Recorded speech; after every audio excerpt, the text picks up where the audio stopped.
camping in Olita River State Park in North Miami Beach, Florida. And it was really, really awesome. It was 5 families that came all together, and we each had our own little cabin. So it was a step up from, I guess, what normal camping would be. Like, we weren't in tents. We were in air-conditioned cabins, which I guess would be considered glamping, but we did have to bring a lot. Like, that's it. It was just the little cabin, which was really, really cute. And all of my friends are meat-eating friends, so I was the only one vegan there. And I knew I wanted to stick to this way of eating whole food, plant-based, oil-free as much as possible, or else I'd feel sick. So I thought I'd show you what it is that I did, how I planned, how I prepped, how I packed, and then what I ate. So come along with me. I'm going to show you all of the details that I was able to capture, and hopefully it helps you out. So first things first, you have to make the list.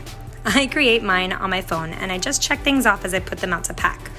And just put anything and everything that you think you might need to have a successful camping trip. Besides the normal things like sheets, mosquito repellent, firewood, all those things. You also need to think your meal plan and write down all the items that you may or may not want to eat, as well as keep in mind, of course, your length of stay so that you pack enough. Another thing that's really important is the utensils that you need to actually cook and reheat your food.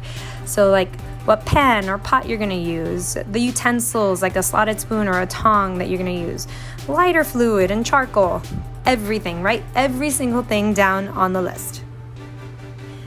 I myself am an overpacker, but on camping trips where you don't want to have to leave the campgrounds to go and buy anything that you forgot or need, well, I think overpacking is probably a good thing. I watched so many videos on packing a cooler with dry ice, and nearly everyone says the best thing to do is to preserve the cold and make the bottom of the cooler your freezer section and the top the refrigerator. So the idea is to pad the dry ice with cubed ice to protect your cooler from damage. Dry ice has to be handled very carefully, so please research and look up how to handle it before you buy it. So the first thing I did was we poured a thin, flat layer of ice at the bottom of the cooler. We placed the dry ice on top of it and filled all the nooks and crannies around with cubed ice. And then my husband cut up a cardboard that we had with some foam attached to it to create a barrier between our freezer section and our fridge section. If you don't have this, you can use only a piece of cardboard or like a rubber mat or even styrofoam, although I think the styrofoam might break if you're trying to get to freezer things during the trip. And then we just packed everything as close together as possible. This was like an actual Tetris game of how to put it all in.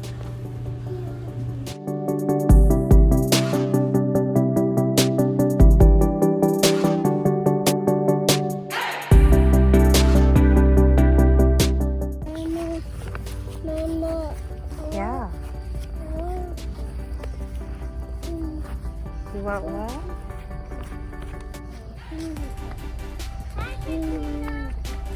Mama, you have to be quiet because people are still sleeping.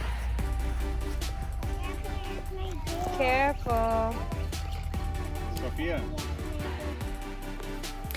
Breakfast for me and my immediate family were vegan blueberry pancakes with either more blueberries or bananas on the side, and of course, a little bit of maple syrup. Don't mind the sausage and bacon on the table. We were eating family style with our non-vegan friends, and gladly, I did not feel the pull to eat them as these vegan pancakes are so delicious.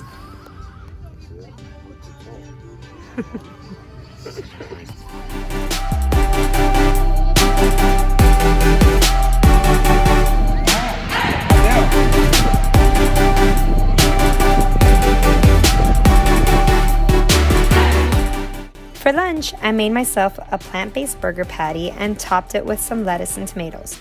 I also made some salad, for which I totally forgot to pack a fork and knife for. Oh gosh, we must have looked like rabbits to our friends.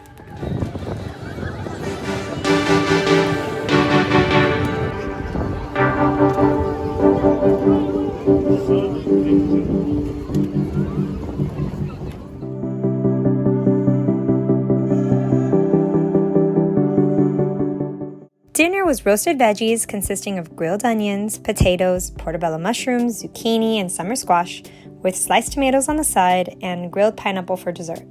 It was so much food, and it took me so long to cook everything that it was really dark by the time I was finally able to eat, and hence, no photo right now.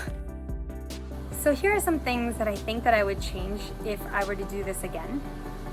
And one thing for sure is I think I'd go ahead and bring the food already prepped and cooked.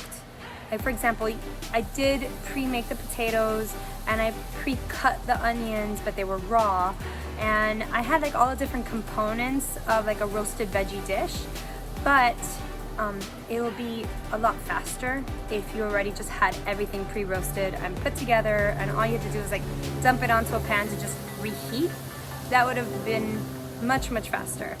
I did love the char grilled taste though of the grill, but it took so long for all of those veggies to be cooked, all 100% through, and then by the end of all of them being cooked, because it was so much on just one little pan, it like the stuff that I preheated beforehand was already kind of cold. So you know, you live and you learn. So that's one thing I definitely would change for the next time. The second thing that I think I would change is maybe not pack as much snacks or as big a bottle of snacks, for example, or package of snacks. For example, I brought that huge tub of hummus, and really it was because I was thinking I was gonna share, but everyone had so much food already and there was so many snacking things, and I really wasn't hungry. Like I already, like whenever I ate till I was satiated, and then I was drinking water, and I don't know, for whatever reason, I didn't need like that huge tub of hummus, and I didn't need the tortillas, and I don't know, just different little things that I packed that I definitely overpacked. Maybe if it was like another day, this was like 2.5 days of food that I packed for. If it was like 3.5 days of food, then that would have come in handy on the third day, I think. The third thing that I would change is that I packed a lot of food. And I packed a lot of food because I thought I would share. I thought that I would make all of these veggies and all of my meat eating friends would want to eat all of my veggies with me. And I'm like, how can I, you know, not let them eat my veggies? How is that possible? I need to take enough for everybody because everyone is going to see how delicious it is and they're all going to want to eat it. And nothing could be further from the truth. I mean, some of them did, but not all of them. And I really think I brought enough for all of them. And so next time I think I would pack less. Still to share because that's just part of my nature, but a little bit less next time. All in all, it was a really great trip. I loved that I was able to stick to my eating plan. I loved that I came back and I felt light. I actually had lost some pounds even though I did drink some wine. I ate probably more than I normally would if I just, you know, done my own plate here at home. And I also ate that plant-based burger, which is a little bit off of the whole food plant-based plan.